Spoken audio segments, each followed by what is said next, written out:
স্বামী ক্যাঙ্কা করে খুশি হওয়া লাগে তুই তো জানিসই না। আমার থেকে শোন ক্যাঙ্কা করে খুশি হওয়া লাগে। আমি তোকে যে কয়টা টিপস কমো সেটা যদি ঠিক মতো তুই মানা পারিস, স্বামী তোর জন্য খুশি খা সারা জীবন তোর জন্য পাগলা হয়ে থাকবি।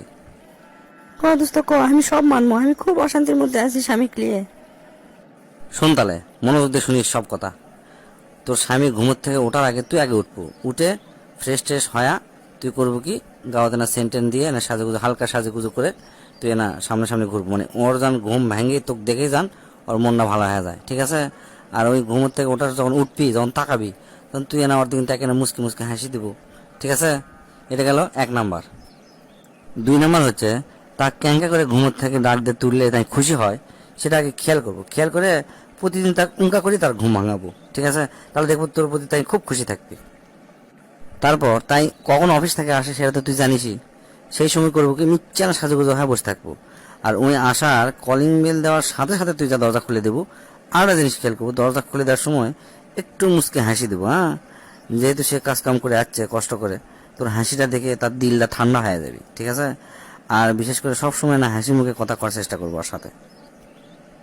এখন যে কথাটা কমো সেটা হচ্ছে খুবই গুরুত্বপূর্ণ। সেটা হচ্ছে স্বামী কখনো আঘাত দিয়ে কথা কব না। আঘাত দিয়ে কথা করে মনে করলো তো সর্বনাশ ডাকে লিয়ে এলো, কিসের জন্য? পরবর্তীতে দেখবো কোনো গুরুত্বপূর্ণ কথা তোর সাথে কবি না। করবি কি, অন্য যা মানুষক কবি, বাড়ির মানুষক তা কবি, কিন্তু তোর সাথে শেয়ার করবি না, ঠিক আছে। এটা সবসময় গুরুত্ব দিস ব্যাপারটা।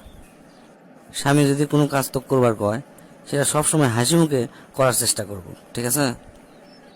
স্বামীর কোনো দোষ ভুল করেও পৃথিবীর অন্য কোনো মানুষকে কব না। এটা খুবই একটা সিরিয়াস কথা, এটা সবসময় মাথার মধ্যে রাখবো।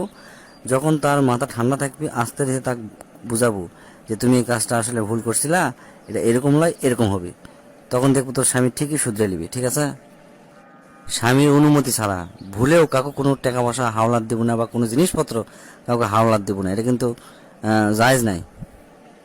স্বামীর কোনো কাজ তোর যদি মনের বিরুদ্ধেও যায়, সাথে সাথে সেটা তর্ক করবো না, পরে ঠান্ডা মাথায় আস্তে ধীরে আলোচনা করব, দেখবো সব ঠিক হয়ে যাবে। স্বামী যদি তোর জন্য কিছু কিনে নিয়ে আসে, হোক সেটা 1 টাকা দামেরও, তুই ওটা দেখে এমন একটা ভাব করবো যে তোর ওটা খুবই পছন্দ হচ্ছে, ঠিক আছে। এতে স্বামী খুবই শান্তি পাবে, খুবই স্বস্তি পাবে এবং তোর উপর খুব খুশি হবে। এটা খেয়াল রাখিস। স্বামীর মেজাজ বুঝে ঠিক সেই রকম তার সাথে ব্যবহার করব। তাই যদি হাসি খুশি থাকে তাহলে তার সাথে হাসি খুশি ভাবেই ব্যবহার করব। আবার তার যদি মন খারাপ থাকে তাহলে তুইও মন খারাপ করবো, তার মনের কষ্টটা বোঝার চেষ্টা করব, তার সাথে সেটা শেয়ার করার চেষ্টা করব। ভুলেও এরকম করব না যে তাই কষ্টে আছে তুই এমন ভাব লিচ্ছ যে তার কষ্টের তুই কোনো মূল্যায়নই করিচ্ছ না, তাহলে স্বামী খুবই কষ্ট পায়। এই ব্যাপারটা তুই অবশ্যই খেয়াল রাখবো। আরেকটা জিনিস তুই খুব খেয়াল করবো, বেটি ছেলেরা কিন্তু খুব লোভী হয়, টাকা পয়সার প্রতি